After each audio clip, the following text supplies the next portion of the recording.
दोस्तों नमस्कार। जैसा आप सभी जानते हैं कि मुर्दहिया न्यूज़ पर हम बहुजन समाज से जुड़ी हुई खबरों को बताते हैं और आज रक्षाबंधन के मौके पर एक ऐसी खबर बताना चाहते हैं जिसके अंतर्गत बहन कुमारी मायावती ने सबको चौंका दिया है। जैसा आप सभी जानते हैं कि बहुजन समाज पार्टी का एक नारा था, बहुजन हिताय बहुजन सुखाय। लेकिन समय की गति देखते हुए और राजनीति की परिपाटी को समझते हुए बहन कुमारी मायावती ने इस चीज़ को भली भांति समझ लिया है कि अगर सार्वजनिक की राजनीति में वो इंटरेस्ट नहीं लेंगी या उनको प्रमोट नहीं करेंगी तो कहीं न कहीं बहुजन समाज पार्टी अपने मिशन से दूर हो जाएगी।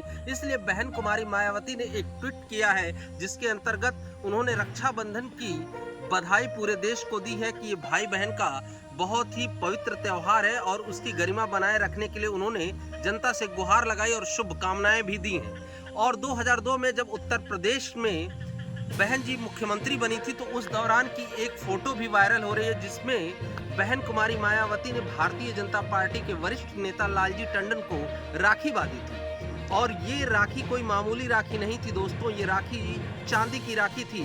लेकिन बहन कुमारी मायावती और भारतीय जनता पार्टी का गठबंधन जैसे टूटता है तो फिर वो रिलेशनशिप कंटिन्यू नहीं हो पाता है और फिर अगले साल वो राखी नहीं बांधती।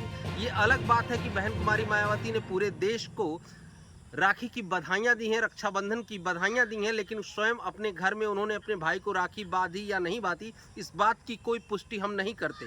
लेकिन ये कहीं न कहीं बहुजन समाज के कई वक्तागण और जो लोग हैं कहीं न कहीं इस बात की आलोचना भी कर रहे हैं कि बहुजन समाज पार्टी की जो मुख्य सचेतक हैं अध्यक्ष हैं बहन कुमारी मायावती, वो कहीं न कहीं बाबा साहब भीमराव अंबेडकर के सिद्धांतों से भटक रही हैं। उनको ये कहीं न कहीं ये बात खटक रही है। लेकिन राजनीतिक परिपाटी को देखते हुए अगर पूरे सर्व समाज को बहन कुमारी मायावती ने रक्षाबंधन की बधाई दी है तो बेहतर बात है। किसी जाति धर्म संप्रदाय को लेकर किसी राजनीतिक व्यक्ति को वर्गीकृत होकर नहीं करना चाहिए। अगर धर्म किसी का भी हो, किसी भी जाति का हो, जिसका जो सेलिब्रेशन त्यौहार है तो राजनीतिक पद पर बैठने वाले व्यक्ति को सभी धर्मों का सम्मान करना चाहिए और सभी त्योहारों का सम्मान करना चाहिए, सबकी भावनाओं को सम्मान करना चाहिए। और उधर एक बात और चर्चा का विषय आई है और बहुत तेज वायरल हो रही है कि चंद्रशेखर आज़ाद रावण ने 9 अगस्त को क्या ट्वीट किया। 9 अगस्त को चंद्रशेखर आज़ाद रावण ने अपने ट्वीट में विश्व आदिवासी जो समाज है उसका दिवस मनाया जाता है और उसकी उन्होंने बधाई दी है।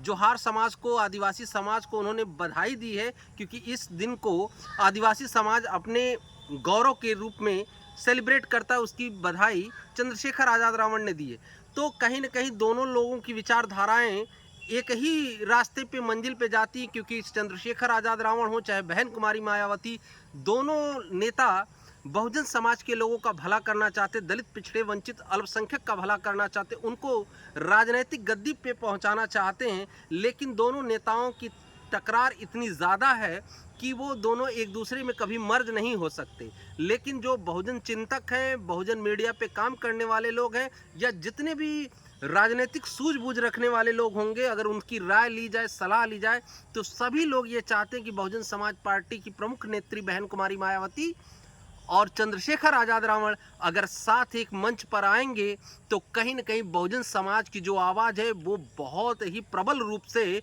मजबूत हो जाएगी और कहीं न कहीं किसी भी विचारधारा को हिलाने में आसान हो जाएगी। और जिस तरह का राजनीतिक षड्यंत्र खेला जा रहा है दलित समाज के साथ चाहे बहुजन समाज के साथ, उनको धकेला जा रहा है, इतनी जनसंख्या होने के बावजूद भी अगर राजनीतिक हैसियत नहीं हो पा रही है, आज भी वंचित हैं उस गद्दी से पहुंचने के लिए, तो कहीं न कहीं ये कमी ये है कि अपनी ही लोगों में कहीं न कहीं बिखराव है।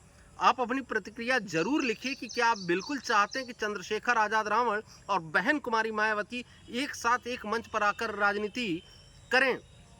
तब तक के लिए बने रहिए मुर्दहिया के साथ। जय भीम, जय भारत।